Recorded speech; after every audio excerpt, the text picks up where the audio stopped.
Saudara-saudara sekalian, saat ini saya berada di Pura Ulun Danau, Lampung. Saya ada di tengah pura ini, ada di tengah Danau Tirta Gangga, Kecamatan Seputih Banyak, Lampung Tengah. Nah, hari ini saya ingin menjawab semua pertanyaan yang selalu muncul siang malam sejak tanggal 23 Januari itu kan saya menginformasikan dari Lampung juga bahwa saya membenarkan Pak Ganjar Pranowo bahwa paslon itu supaya mundur, termasuk Pak Mahfud. Saya katakan saya memang sudah lama bersepakat dengan Pak Ganjar untuk mundur, tapi nunggu momentum. Momentum itu apa? Momentum itu ya satu momen situasi yang tepat, dan itu harus disusun melalui pembicaraan saya dengan Mas Ganjar, dengan partai-partai pengusung yang bekerja sama mengusung Ganjar Pranowo Mahfud, kemudian dengan istana juga. Maka hari ini saya sudah membawa surat untuk presiden, untuk disampaikan ke presiden langsung tentang masa depan politik saya yang belakangan ini menjadi perbincangan publik. Dan surat ini akan disampaikan begitu saya mendapat jadwal ketemu dengan presiden. Tapi saya bawa terus karena memang surat ini begitu saya diberi waktu langsung saya ketemu, langsung saya sampaikan surat ini. Halo Sobat Forum, bersama saya Puspita Chandra Dewi. Inilah Forum hari ini.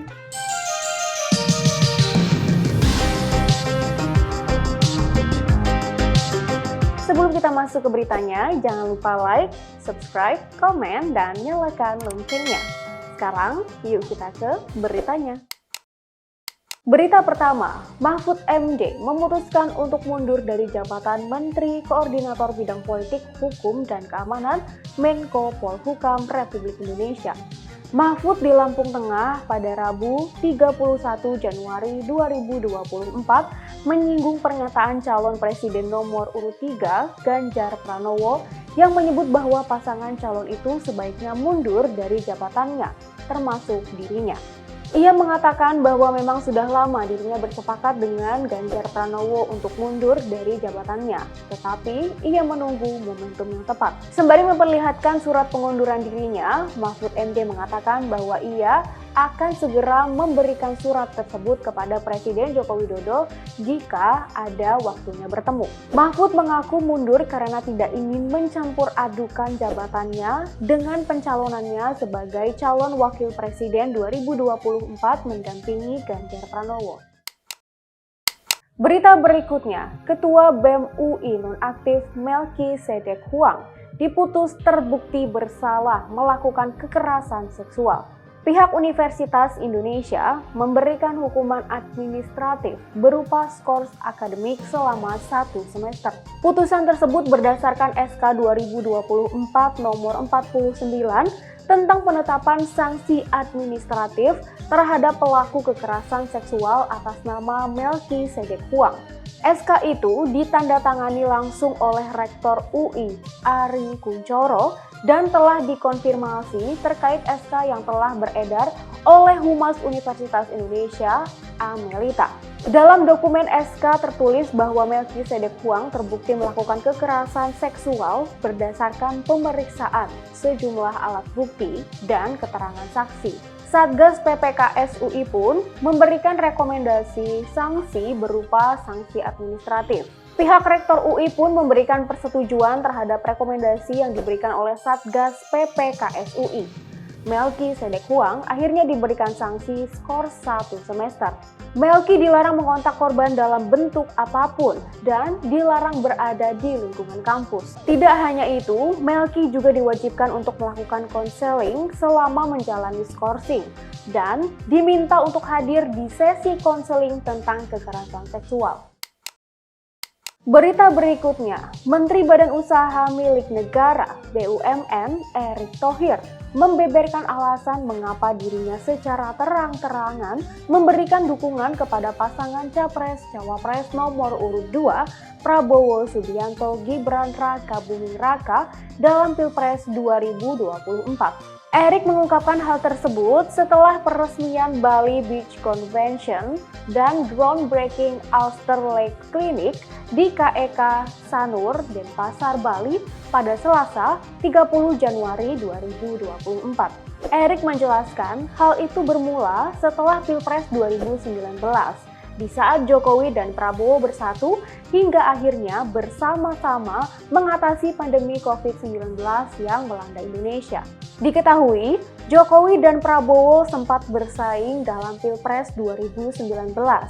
Dan setelah Jokowi menang di Pilpres 2019, Prabowo ditunjuk olehnya untuk menjadi Menteri Pertahanan periode 2019-2024. Erick menjelaskan saat pandemi COVID-19 terjadi, masyarakat Indonesia butuh kebersamaan pemimpin untuk menyelesaikan masalah yang dihadapi.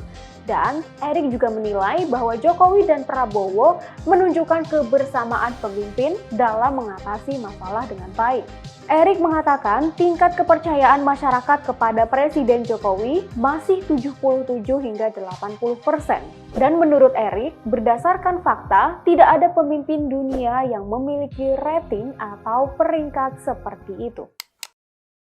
Berita terakhir, Sekretaris Jenderal Pengurus Besar Nahdlatul Ulama (PBNU) Saifullah Yusuf menilai jika Pilpres 2024 dapat berlangsung dalam satu putaran, itu akan sangat baik.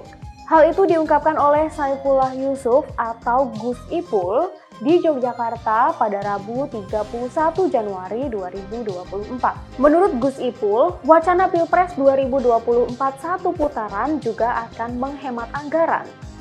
Umat Islam, lanjut dia, juga dapat lebih khusyuk beribadah pada bulan puasa nanti. Selain menanggapi wacana satu putaran, Gus Ipul meminta kepada warga Nahdliyin pada 14 Februari 2024 nanti untuk berduyun-duyun datang ke tempat pemungutan suara atau TPS guna menggunakan hak pilihnya. Diketahui, KPU menetapkan jadwal pemungutan suara Pilpres 2024 pada 14 Februari 2024. Pilpres akan berlangsung satu putaran jika dari salah satu calon meraih suara di atas 50%. Jika dari ketiga pasangan calon tidak ada yang berhasil meraih suara di atas 50%, maka Pilpres berlangsung dua putaran dengan dua pasangan calon yang akan kembali bersaing. Adapun saat ini Indonesia memiliki tiga pasangan calon di Pilpres 2024. Mereka ialah Anies Baswedan Muhaimin Iskandar, Prabowo Subianto Gibran Raka Buming Raka, dan Ganjar Pranowo Mahfud MD. Untuk mengetahui jadwal Pilpres 2024 jika dua putaran, bisa dicek di www.forumkeadilan.com. Demikian berita-berita yang dapat kami rangkum untuk forum hari ini, Rabu 31 Januari 2024. Untuk semua Sobat Forum, jangan sampai lupa terus update berita-berita terkini kalian di www.forumkeadilan.com. Saya Puspita Chandra Dewi, sampai jumpa. Saudara, kenapa saya harus mengambil momentum penting untuk menyampaikan langsung ke Bapak Presiden, Pak Jokowi? Karena saya dulu diangkat dengan penuh kehormatan dan kepercayaan. Saya dipercaya oleh beliau dengan sungguh-sungguh dan saya percaya juga kepada beliau bahwa beliau menugaskan saya, sehingga saya bekerja dengan hati-hati dan insya Allah baik selama 4,5 tahun terakhir ini. Insya Allah baik. Nah, oleh sebab itu, karena kami diberi tugas dan menerima tugas dengan saling menghormati, maka saya tidak akan tinggal gelanggang colong pelayu. Saya akan pamit baik-baik dan saya akan sampaikan surat ini begitu saya dijadwalkan diterima oleh Presiden.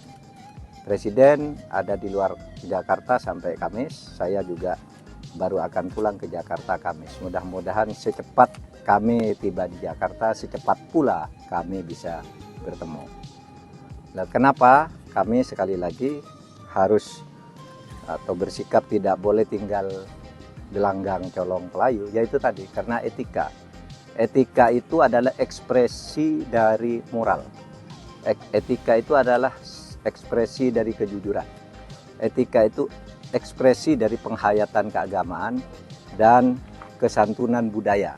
Nah, itulah etika. Makanya saya tidak akan mengatakan apa-apa sebelum saya bertemu kepada Presiden. Saya hanya akan menyampaikan surat singkat saja. Dengan itu tadi, saya dulu diangkat dengan hormat, menerima pengangkatan dengan hormat. Saya akan pamit dengan penuh kehormatan juga kepada beliau. Dan saya akan melaporkan saya sudah selesai. Itu saja dari saya. Terima kasih. Assalamualaikum warahmatullahi wabarakatuh. Waalaikumsalam warahmatullahi wabarakatuh.